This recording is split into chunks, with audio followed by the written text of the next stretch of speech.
મહારાજ જો માતાને હાથી લઈને આવ્યા છે ને હોય આ એ ગુરુનો જ આશ્રમ છે ને કે હેડો બાઈએ માટે કરીને આવા સાથી લઈને ગયા ની જઈને પછી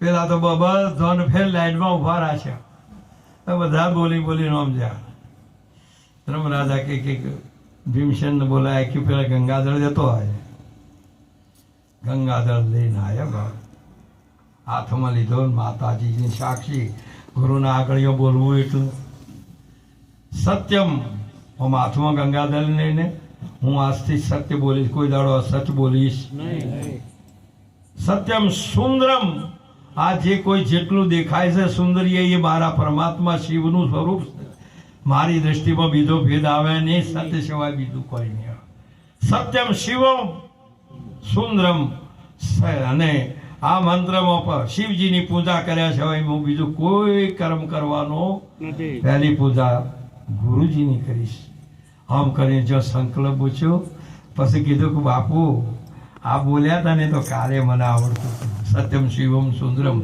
પણ તમે કહો કે આ મંત્ર સિદ્ધ કરીને મારા આગળ બોલ્યા ચેડી બીજું બોલાય આખું જીવન જ્યાં પણ કોઈ દાડો પછી બીજું બોલ્યા એમની દ્રષ્ટિમાં બીજું ના આવ્યું જ્યાં જુઓ ત્યાં સત્ય સત્ય ને અને બોલ્યા તો સત્ય સત્ય ને અને ગુરુની ભૂમિકા કાયમ ગુરુની પાર્થિક પૂજા કરીને પસંદ એમના નિત્યક્રમની અંદર જોડાયા એટલે એકને બોલવાનું છે ને એકને વર્તવાનું છે એને વિચારીને બોલવું પડે અને જેને વર્તવું ન થઈ એને ફાવે એવું બોલવું પડે આપણે બધા મજ છે ગુરુના આગળ તમે બોલ્યા તો એકને મહાપુરુષે એક દીકરીનું લગ્ન કરે ને એ બોલે તારે એ વચન પ્રમાણે વર્તે એટલે સતીએ થાય મહાસતીએ થાય પદ્મણી થાય પદ્મ અને મહાન એ સુલક્ષણા થાય આટલા બધા દિવ્ય ગુણો એમાં આવે અને એ ખાલી હોબળે ને એટલું જ હોય નહીંતર અત્યારે તો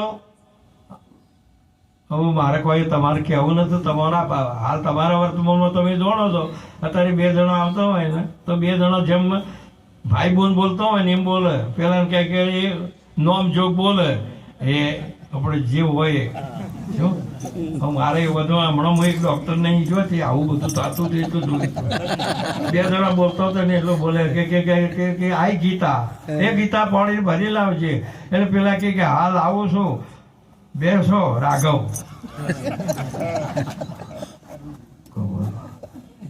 મારે તો સમજવાનું શું છે કે આ હાગો હું છું મા બાપને કે બે પતિ પત્ની છે ધન્ય છે ભણીને ડોક્ટર મેળવા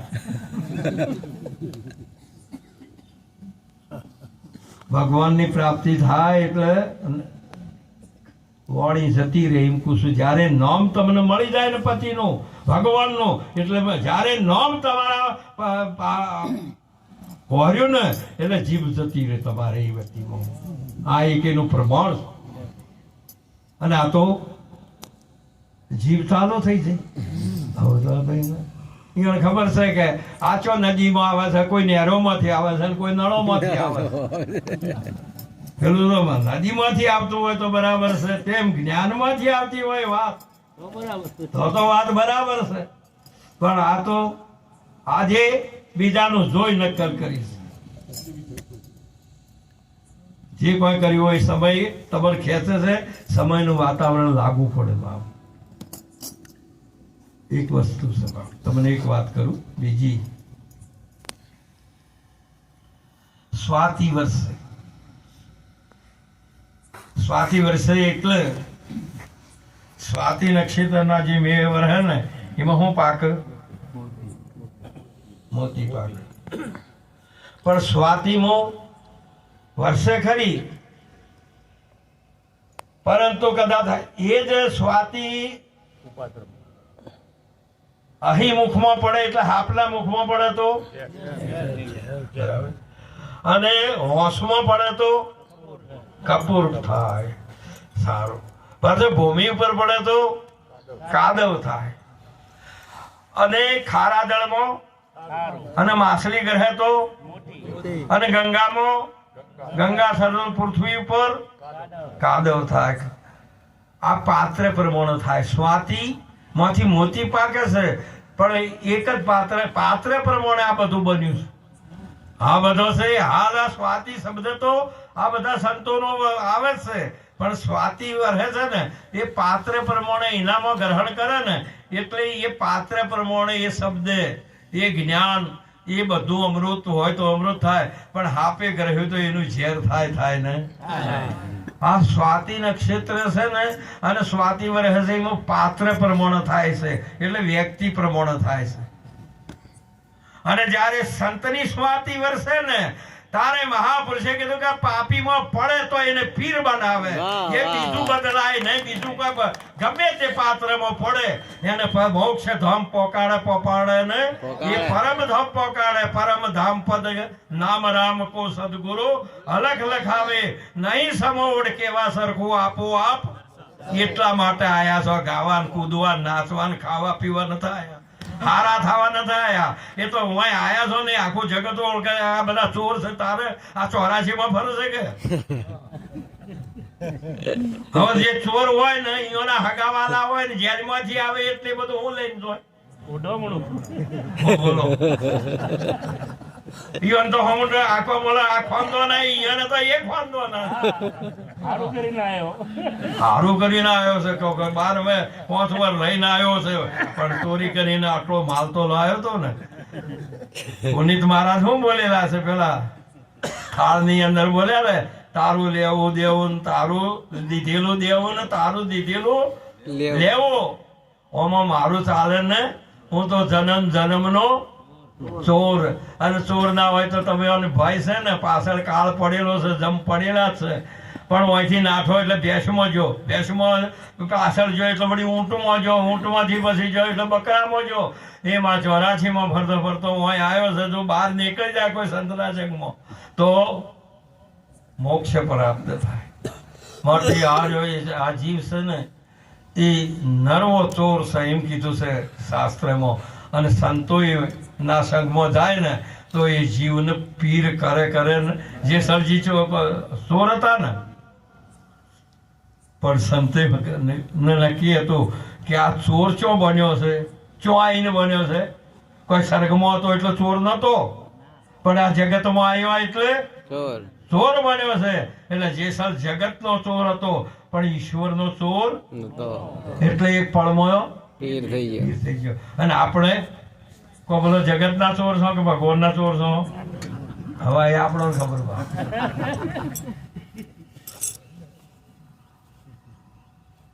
મહાન આવી તમે તમારું જોઈ નહીં શકો તો પછી કનું જોશો? આવું પવિત્ર જીવન જીવો. આ તો માતૃક દેવો ભવો, પિતૃ દેવો ભવો. વર્તમાન કરો, વર્તમાન એક જ વાત બોલો એટલું કરો. હવે આ આખું જીવન હમણાં જ, પણ કોઈ દિવસ અમારો ચોપડો હાવ ઉઘાડો પડ્યો બાપ. ગમે તે ઓડિટ 14 લોકમાંથી આવે, અમે તાળું એના વાહન છે તિજોરીમાં મૂકતો નથી, ઉઘાડો રાખવાનો. જે જોવા નહીં આવે પણ કોઈ લખેલું હોય તો આપણે જે કોઈ આપણે જે સારું નકારું હોય કે આ વાત ચોક્કસ છે. તન મન સોંપ્યો, પ્રાણ સમર્પ્યો, મુજમાં નથી કઈ મારો. હું મટીને તુજને ઠેરાયો, જોઈ જુઓ ને મન મારો. મેં આપ્યું એ તુજથી અપાય ને, સાંભળા સાચો. કોટામાં ગાલી બરોબર કરીએ તેની રંગે હું રાચું. આપણે તો આપણા મારી ખાતીનો વ્યવહાર એટલા માટે ભક્તિ છે, હું એને રાજી કરવા નહીં. આ તો શુદ્ર કે નાય શુદ્ર. આપણો છોકરો આપણે આટલા મથીએ છો સુધરતો નથી ને આ તો ચોથી તમે સુધરજો. એ તો હું સોચ્યો સુધી ગુરુ પછી તો વાત પૂરું. પેલા તો ભેગા રહેશે તો તમારે ગોઠતો નથી ને આ તો ચોથી ગોઠશે. આ તો કોઈક વિરલ એવો છે કે મારો હું બોલી છું બસ.